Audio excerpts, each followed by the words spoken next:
morning and welcome to the Outer Banks. Good morning. Welcome from Duck. The Outer Banks is like a string of islands on the North Carolina, not a string of islands exactly. It's a landmass, which may or may not be an island, I'm not sure, on the coast of North Carolina that has a bunch of little cities and towns kind of along it.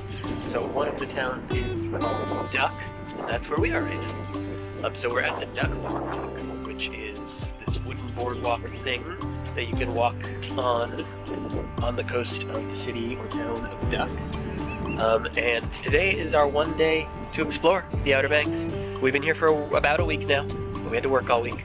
So this is our Saturday off, and we're gonna take you around and see what's going on in the various cities of the Outer Banks. Yeah. Let's go. It's definitely a windier day and definitely a little bit more cold than we would like, but not too bad. Yeah, and it's no fair because the whole week that we were here working inside most of the day, it was beautiful. It was like in the 70s, sunny, wonderful weather. And then today, our day off, it is cloudy, windy, and cold. But whatever, it's not too bad. Yeah, it's not too bad. And we have jackets, so we're good. I just love that this place is called Duck. There's a little church in the woods here. Sign says church. It's tiny. It's like circular. It's really cute. I feel like how many people can you even fit in that That's church? really cool.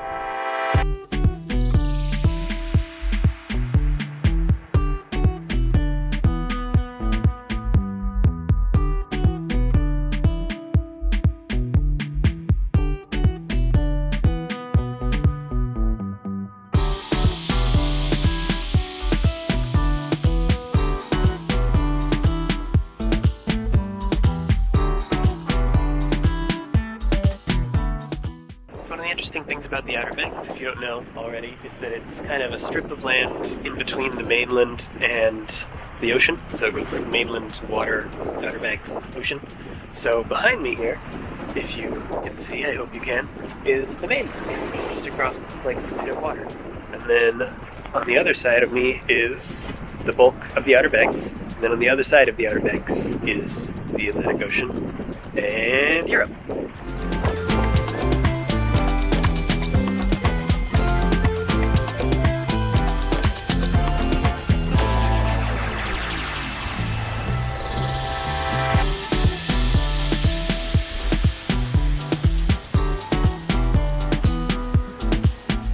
Stopped off for a quick breakfast at Treehouse Coffee, still in Duck. I got the bacon, egg, cheese, avocado biscuit, and Aaron got something? Chicken apple brie, is that? Chicken apple brie? Yeah, I think Oh, so. I'm gonna have to try a bite of that.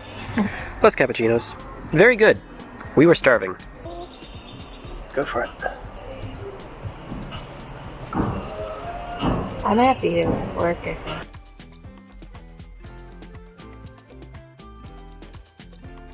Okay, so we're now up in Corolla, which is one of the more northern parts of the Outer Banks, and we're going to do a wild horse tour. So Corolla is known for having wild horses. I guess some settlers or something, Spanish settlers maybe, because I think they're Spanish Mustangs, came over with horses at some point, and then... There's like a shipwreck or something. Yeah, I think that was a shipwreck. So all of that resulted in wild horses in Corolla. So to get there, you have to do off-roading, and you can go yourself if you have a four-wheel drive car, which we do not. So the alternative is to do a tour. So we're doing one of those. They've got these crazy big, like, Hummery things that they modified to fit a bunch of people and be open air. Yeah. So they'll drive us in one of those to go see the Corolla wild horses. I'm excited. I like horse.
Okay, so we just finished up the horse tour. It was really cool. It was really cool. I loved it. Got to see a lot of horses. Got to like see a lot of just like the area. It was cool. Yeah.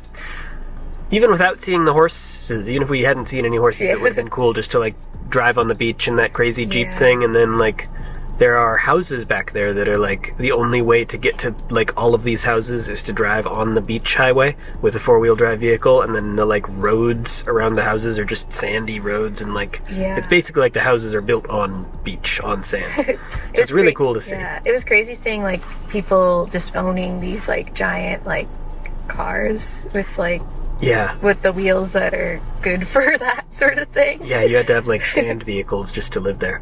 But then the horses were also really cool. Saw a bunch of horses. They were beautiful and majestic, and we really enjoyed it. It was Wild Horse Adventure Tours was the company. We'd recommend them if you're in the area. After doing it, I would say it's definitely like a must-do thing. Yeah, if you're in the area, I think so too. And we only have one day of stuff to do. I would say even if you only have one day of stuff to do in Outer Banks, do the horse tour for sure. That was really cool.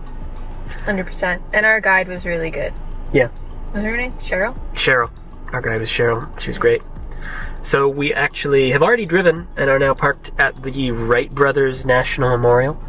If you don't know, North Carolina, specifically Outer Banks and Kitty Hawk and Kill Devil Hills were where the Wright brothers tested their flying machine, where flight was invented. So here is the Wright Brothers Memorial, which is what we're going to check out next. Cool.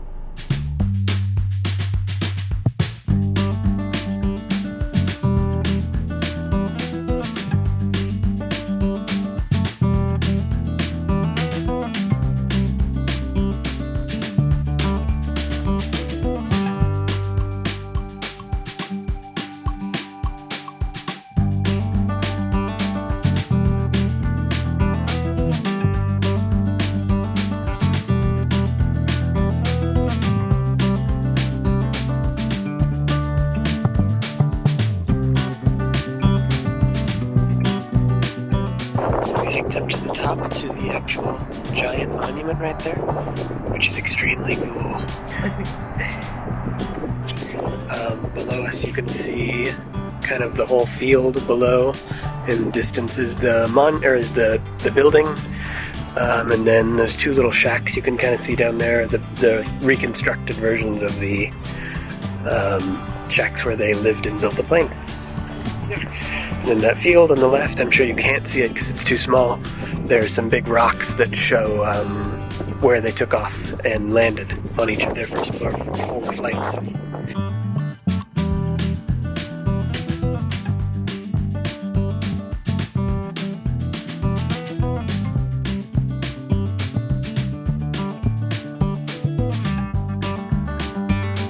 So up there at the top of the hill is the monument where you just saw us. And now down here at the base, on the backside, is this kind of recreation of the first flight. You can see there's like statues of all the people who had the flight, a replica of the flying machine itself. It's pretty cool.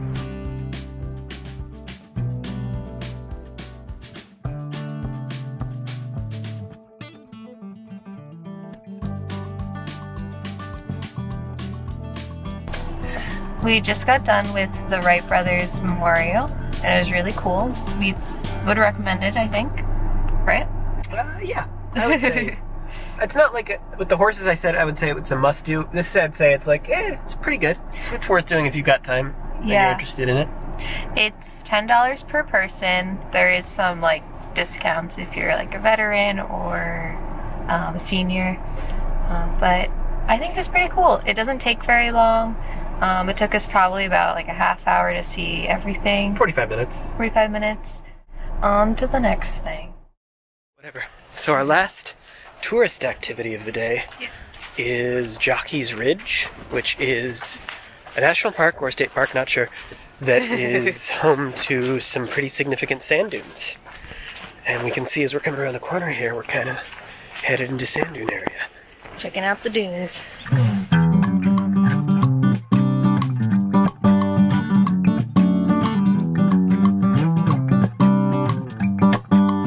immediately feel like I'm trekking through the desert. It is. Here's a big thingamajig of some sort.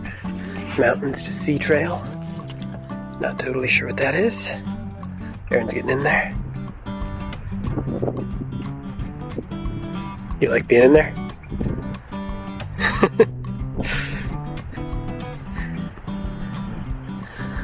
This place is pretty beautiful.